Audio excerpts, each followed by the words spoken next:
Hello people. Before I start this video, I want to make a brief announcement. In the previous video, I announced a new MGTOW website, which is invitation only in order to keep a small and dedicated community. This website is invitation only, so if you want access to that website, as many other people have, please email me, and the email for myself and Alexander, who has built the website, is in the description below. So let's crack on with the video. In this video, I want to talk about the male inclination towards violence and the reasons that men are the violent of the sexes. I will not focus on biology, but rather the natural transition of a boy to a man.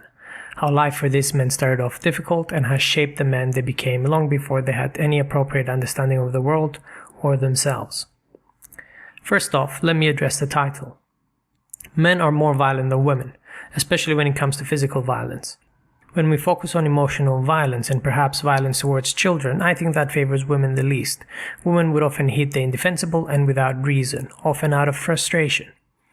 The word violence, though, is rarely used outside the sphere of male influence.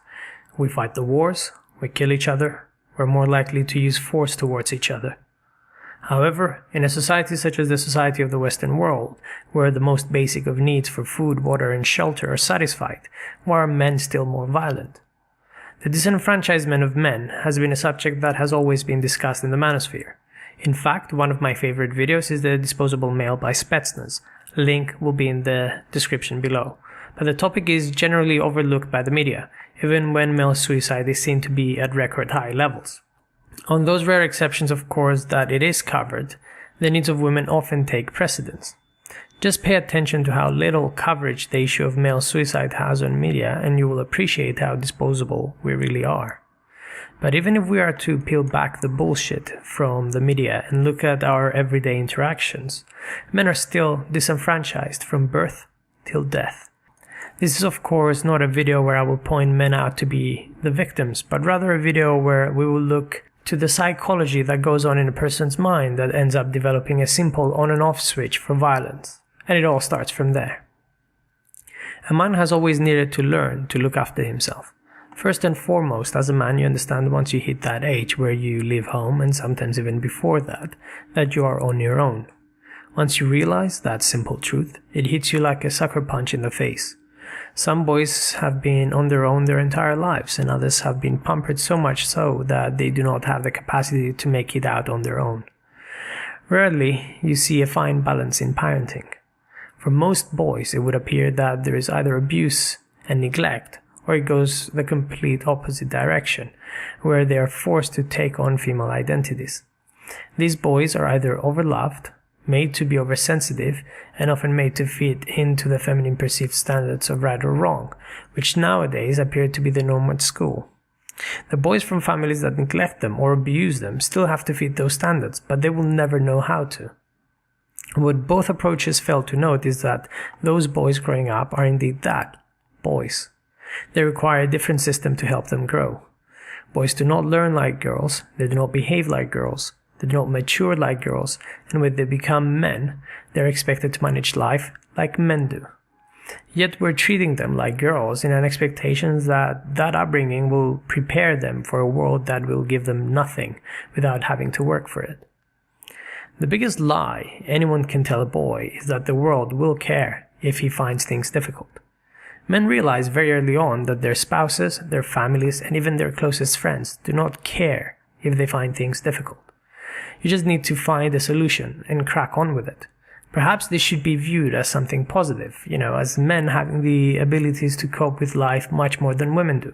But in reality, it achieves the complete opposite effect, and it makes men shy away from asking for help and trusting authority figures.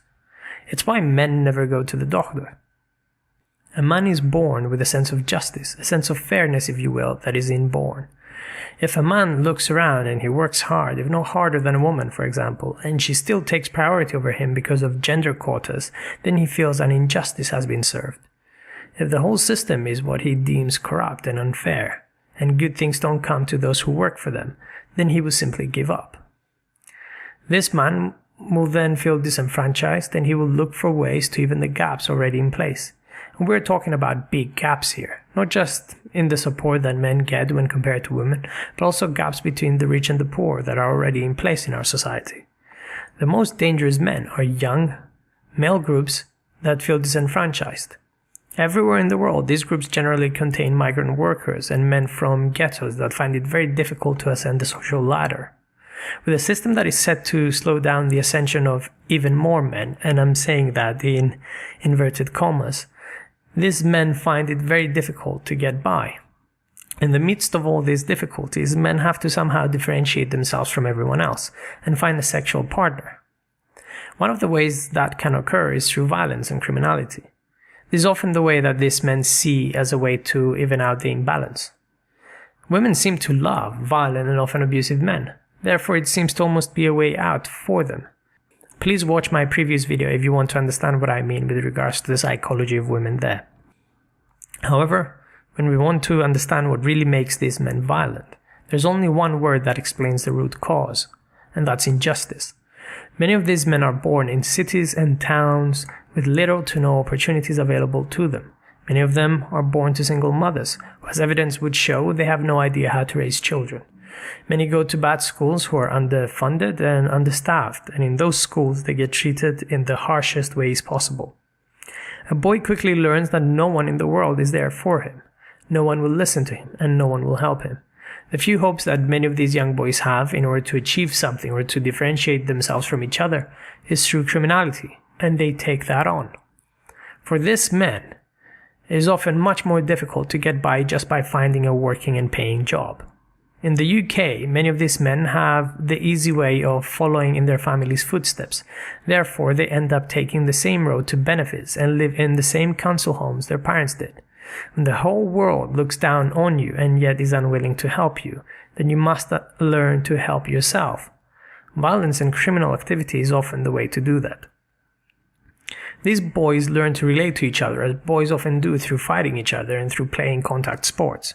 They quickly realize that their hope for love through a person that will listen to their problems and care is an illusion. When tears are often shown, people are often repulsed. They often feel repulsed themselves at the weakness of their own male friends when they do show it. When the inner child no longer has any room to cry, it shuts down and it withers away. The response of men then becomes almost binary. Be quiet, hold it in, and explode with anger when you feel uncomfortable. You see, anger is the only emotion that is still allowed from men, and even then it is prosecuted due to fear. Just look at any comment section under any content in the manosphere and you will see men going through the same binary response. They have no way to realize those emotions because their emotional worlds have not been cultivated in such a way to help them understand what they're feeling. They have often not had a secure attachment in their lives. Their mothers were too inexperienced or young. Men kept coming in and out of their lives. Maybe their entire family was involved with drugs. Maybe they lived in abusive homes, and the list goes on and on. Most of these men will have what the psychiatric community would deem personality disorder traits, in that they're unable to relate to others, they're unable to form bonds with others, and their empathy towards others is very limited. Rarely these boys go on to become very serious criminals, but very often nobody cares at what led them there. You see, it is easier to stamp out their life than to understand what caused them to be this way. The damage that many of these boys have suffered to their emotional world is irreversible. Their ability to connect is taken away from them very early on. It takes for a very long period of stability in their lives in order to fix a brain that's broken in such a way. It is a survival mechanism after all, and a good one, especially in hard times. But we're not living in hard times, and we're living in a civilized society. This survival mechanism often leads to the development of huge amounts of suffering in a person that will only ever partially develop emotionally. These men will often justify their behaviors. Men, as I said before, have an innocence of justice. Therefore, if they are to commit a random act of violence and still be able to justify it to themselves as being good, they have to have reason. They attack people of the elite groups that abuse them and use them and their brothers. They often attack opposite gangs that don't live up to their standards of ethics. They will murder their spouses because they cheated on them and they were not fit for duty. There are many reasons, and all have varying degrees of rational thinking behind them, but what they lack is a mature emotional world to handle the issue at hand.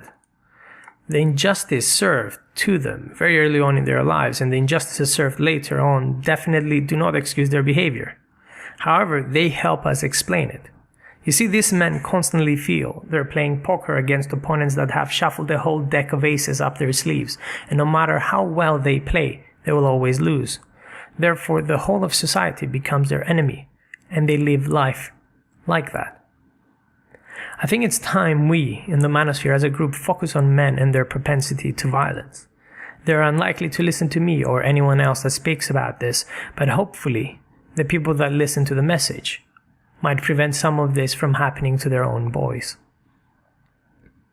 That's all I had to say. Thank you very much for listening.